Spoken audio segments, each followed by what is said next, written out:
शिकायत आ रही है कि सोलर पैनल उड़ गए हैं। क्या हिफाजती इकदामात हैं जो करके सोलर को सेव कर सकते हैं? दिन के टाइम कभी सोलर को ना नहीं धोना चाहिए, हाथ नहीं लगाना चाहिए, किसी भी चीज़ में शॉर्टेज हो सकती है और इसकी वजह से कई दफ़ा डेथ्स भी लोगों की हो चुकी हैं। प्राइसेस जो है ना ख़ास तौर पे पैनल के नीचे आ चुकी हैं। लिथियम जो है वो क्या नेट मीटरिंग का अल्टरनेटिव है? वापडा से ही लोग जान छुड़ा लेंगे। औज़ुबिल्लाहिमिनश्शैतानिर्रजीम बिस्मिल्लाहिर्रहमानिर्रहीम। नाज़रीन अस्सलाम वालेकुम वरहमतुल्लाहि वबरकातुहू। मैं Riyaz Khosa Maestro Solar System Defence Road Lahore आपसे मुखातिब हूँ। आज हम बात करेंगे चूँकि बारिशों का एक सिलसिला है और जो कि ख़त्म ही नहीं हो रहा और सोलर के कई इन्वर्टर्स जो है वो स्पार्क हुए हैं। कई मतलब है कि सिस्टम में प्रॉब्लम आई है, काफ़ी ज़्यादा लोगों की कंप्लेंट्स हैं। एक इस पे जब ये बरसात का मौसम में शुरू होने वाला था तो हमने एक वीडियो बनाई थी जिसमें लोगों को बताया था कि क्या हिफाजती इकदामात हैं जो करके तो आप जो है वो सोलर अपने आप सोलर को सेव कर सकते हैं। तो उस पे भी काफ़ी लोगों ने व्यूज़ दिए और बताया कि हाँ जी ये बिल्कुल ऐसा होना चाहिए और काफ़ी लोगों ने कमेंट्स में भी बताया कि इसके अलावा ये सेफ्टी भी होनी चाहिए। अच्छी बात है, हम एक कम्युनिटी हैं और मैं जो अपने व्यूवर्स हैं उनको जो है वो अपने से अलग नहीं समझता। मैं समझता हूँ जिसको मेरी इन्फॉर्मेशन से फ़ायदा हो सकता है वो ज़रूर होना चाहिए और यही सदका जारिया। तो इस वक्त भी यही सूरत हाल है चूँकि ह्यूमिडिटी और नमी बहुत ज़्यादा हवा में, तो इलेक्ट्रॉनिक्स की चीज़ें काफ़ी ज़्यादा ख़राब हो रही हैं। तो इस वक्त भी जो इक़दामात वही हैं कि सोलर पैनल को छत पे ज़रूर चक्कर लगाएँ। अपने जो जिन चीज़ों को रस्ट लग चुकी है, जंग लग चुका है उसको ज़रूर देखें, क्योंकि उसकी बहुत ज़्यादा जो है ना वो शिकायत आ रही है कि सोलर पैनल उड़ गए हैं, सोलर पैनल साइड पे हो गए हैं, सोलर पैनल गिर पड़े हैं और ब्रेक हो गए हैं, ये शिकायत आ रही हैं। एक दफ़ा ज़रूर हफ़्ते में एक ख़ास तौर पे इस मौसम में अपने सोलर सिस्टम को छत पे ज़रूर चेक किया करें। लेकिन उसको कभी साफ़ करने की कोशिश नहीं आपने करनी। धूप हो, बारिश हो, दिन के टाइम कभी सोलर को ना नहीं धोना चाहिए, हाथ नहीं लगाना चाहिए, क्योंकि किसी भी टाइम किसी भी चीज़ में शॉर्टेज हो सकती है और इसकी वजह से कई दफ़ा डेथ्स भी लोगों की हो चुकी हैं। तो ये ज़रूर इसको आपने ध्यान रखना चाहिए। और अगर मैं आ जाऊँ रेट्स के बारे में, तो रेट्स जो है वो एंटायरली कोई ख़ास नहीं है। मैं कहूँ कि जी बहुत ज़्यादा कम हो गए हैं, बहुत ज़्यादा हो गए हैं, ऐसा नहीं है। कम ज़रूर हुए हैं क्योंकि डाउनफॉल है, डिमांड बहुत कम हो गई है। मौसम भी ऐसा है जिसकी वजह से लोगों का रुझान अभी इस तरफ नहीं है। तो काफ़ी ज़्यादा डिमांड कम होने की वजह से और प्राइसेस जो है ना ख़ास तौर पे पैनल के नीचे आ चुकी हैं। बाकी जो इन्वर्टर्स वग़ैरह हैं उसकी भी एक वो है, भाग-दौड़ है। उसमें काफ़ी ज़्यादा कंपनीज़ आ चुकी हैं और काफ़ी ज़्यादा लोग उस पे काम कर रहे हैं। लेकिन अब डिमांड कम है और कंपटीशन ज़्यादा है, इसलिए अगर मैं ये कहूँ कि पेन्नीज़ पे बिज़नेस हो रहा है, फ़र्ज़ करें एक चीज़ 10 लाख की है तो 5,000 पे उसका बिज़नेस हो रहा है तो ये सही होगा। बाकी 2 नंबरी तो आपको पता है पाकिस्तान में हर जगह होती है। तो इस जो है हवाले से हम अगर बात करें तो मेरा ख़्याल है कि जिसने भी लगाना है सिस्टम, बारिशों के बाद ही ज़ाहिर है लगवाना चाहेंगे।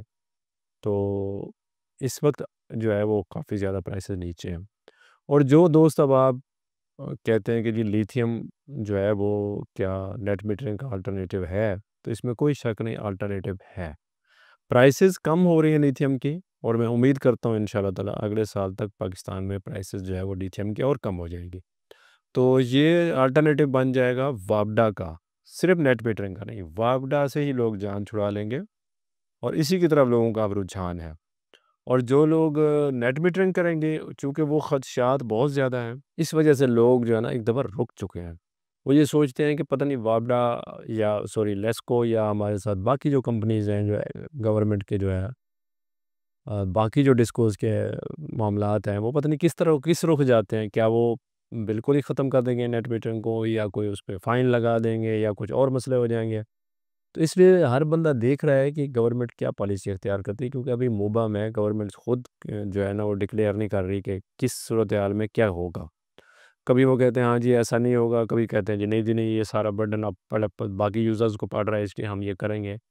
देखिए ये बात आप समझ लें कि पाकिस्तान की जो एक अंदाज़े के मुताबिक डिमांड है समर में इलेक्ट्रिसिटी की वो है 29,000 मेगावाट। हमने कितना लगा लिया है? हमने इस वक्त तक 46,000 मेगावाट लगा लिया। हमारे पास इंफ्रास्ट्रक्चर नहीं है, ग्रिड स्टेशन हमारे प्रॉपर नहीं हैं, लाइनें हमारी प्रॉपर नहीं हैं। लेकिन जो ऊपर के हैं यानी तकरीबन कोई 17 जो 1000+ हमारे पास इलेक्ट्रिसिटी के वो पड़े हुए हैं, उसका भी हम किराया सर्दियों में भी और गर्मियों में भी दे रहे हैं, जिसकी वजह से हमारी कॉस्ट ज़्यादा है। गवर्नमेंट की ये प्ली देती है कि जो कॉस्ट ज़्यादा है वो सोलर के अलावा जो यूज़र है उसको पे करनी पड़ रही है। तो हम तो शुरू दिन से गवर्नमेंट को ये कहते आ रहे हैं, सजेशन देते आ रहे हैं कि जनाब जो आप फ्री यूनिट्स दे रहे हैं उसको कम कर लें, ख़त्म कर दें। जो आप हम तो इस ये भी गवर्नमेंट को सॉल्यूशन दे रहे हैं कि प्रीपेड मीटर लाएँ, पूरी दुनिया में अब प्रीपेड मीटर आना शुरू हो गए, प्रीपेड मीटर लाएँ और जो बंदा जितना यूज़ करे उतना ही बिल उसको पे करना चाहिए। ये नहीं कि किसी को फ्री जा रहा है, कोई इदारे हैं वो दे नहीं रहे हैं, कुछ लोग हैं जो बिल्कुल मतलब है वो बिल ही देना पसंद नहीं करते, फिर उसके बाद कुंडे हैं, फिर उसके बाद लाइनमैन है, फिर डिपार्टमेंट है, सब की जेब जो भर जाए तो पेमेंट कौन करेगा? ये गरीब आदमी है, गरीब यूज़र। ये नाइंसाफ़ी है। इस पे हम हमेशा बात करते रहते हैं। तो अब हम थोड़ा आगे चलेंगे बाकी ख़बरों की तरफ, ये तो हो गई सोलर की और उससे रेलिवेंट ख़बरें। तो अब हम थोड़ा-सा और आगे चलेंगे जो बलूचिस्तान में एक बहुत ही ख़तरनाक वाक़या पेश आया। तो उसको सारे लोग तरह-तरह की बातें कर रहे हैं और मिस इन्फॉर्मेशन भी बहुत ज़्यादा है। लोगों को गुमराह भी किया जा रहा है, ख़ास तौर पे हुक्मरानों की तरफ से। लेकिन असल जो बात है, उसकी तरफ कोई भी नहीं ध्यान दे रहा। आज मैं आपको इसका थोड़ा-सा और पहलू बताऊँगा। वो पहलू ये है कि हज़रत अली अलैहिस्सलाम का फ़रमान है कि लोग जो है ना, वो अपने हुक्मरानों से मज़हब सीखते हैं, रहन-सहन सीखते हैं, उनको फ़ॉलो करते हैं, उनको कॉपी करते हैं। तो हमारे जो हुक्मरान हैं, वो आपके ख़्याल में उनके लिए कानून कौन-सा है? और हमारे एक आम आदमी के लिए कानून कौन-सा है? तो जब ये कानून होगा मुल्क में, गरीब के लिए अलग कानून होगा, अमीर के लिए अलग कानून होगा, ऑफ़िसर्स के लिए अलग कानून होगा, तो फिर कोई कानून की कदर क्यों करेगा? जब कानून कोई सीखेगा नहीं, कानून पे कोई अमल नहीं करेगा, तो फिर इस तरह के वाक़यात होंगे, लोग कानून को हाथ में लेंगे और अपना ही कानून बना लेंगे, जो कि बन गया। इसमें कोई ऐसी चीज़ नहीं है जिसमें हिमायत की जा सके कि जिस बंदे ने भी ये काम किया है, जिस जरगे ने भी किया है, सरासर ज़्यादती है और ज़ुल्म। और ज़ुल्म जो है वो हर सूरत, हर जगह पे बंद होना चाहिए। जैसे हम हमेशा कहते हैं, देखें अभी भी मैं आज भी यही बात करूँगा कि जो ज़ुल्म ग़ज़ा में हो रहा है, जो तज़हीक ख़वातीन की हमारे इस मुस्लिम ख़वातीन की ग़ज़ा में की जा रही है, वो नाक़ाबिल बर्दाश्त है। एक हर जो मुसलमान जो एक ईमान की थोड़ी-सी भी ताकत रखता है, जिसके दिल में थोड़ा-सा भी मुसलमानों का हमदर्द है, हमदर्दी और दुःख है, तो वो ये सोचता होगा कि ये क्या ज़ुल्म हो, नाक़ाबिल बर्दाश्त सीन आ रहे हैं वहाँ से।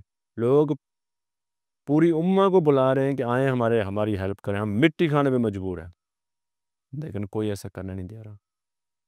इसी तरह सैयद अली ख़ामनाई का बाकायदा पैगाम आया कि अगर मुसलमान मुत्तहद हो जाएँ और इत्तेहाद पे आ जाएँ, तो ना अमेरिका और ना इसराइल मुसलमानों का कुछ बिगाड़ सकता, क्योंकि उसने हमेशा तफ़र्क़े की बुनियाद डाली है। शाम में भी वो यही कर रहा है, अब चाहता है कि शाम के टोटे हो जाएँ, चाहता है इराक़ के टोटे हो जाएँ, चाहता है पाकिस्तान के टोटे हो जाएँ।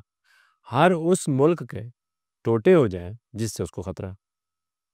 आपने कभी ये सोचा है कि एक एक एक आइडिया दे रहा हूँ, इस बात को काफ़ी लोगों ने उठाया है कि वहाँ पे ही क्यों मुसलमान मुल्कों में बदअमनी होती है जहाँ पे ज़ेर ज़मीन या तो ख़ज़ाने हैं या फिर जो बड़े हज़ूर हैं, पूरी दुनिया की जो बड़ी एस्टेब्लिशमेंट्स हैं, यानी यहूदी, उनको ये ख़तरा होता है कि यहाँ से हमें कोई भी बंदा किसी भी टाइम मार सकता है। वहाँ पे बदअमनी होगी या फिर ज़मीन के अंदर जो मिनरल्स होंगे, वहाँ पे हर वक़्त बदअमनी होगी। ऐसा क्यों है? ये कभी आप सोचिएगा और अगर आपको समझ आ जाए तो मुझे भी कमेंट्स में बताइएगा। इसके साथ ही मैं इजाज़त चाहूँगा, इंशाअल्लाह ताला अगले व्लॉग तक दोबारा मुलाकात होती। अस्सलामु अलैकुम व रहमतुल्लाहि व बरकातहू। खुदा हाफ़िज़।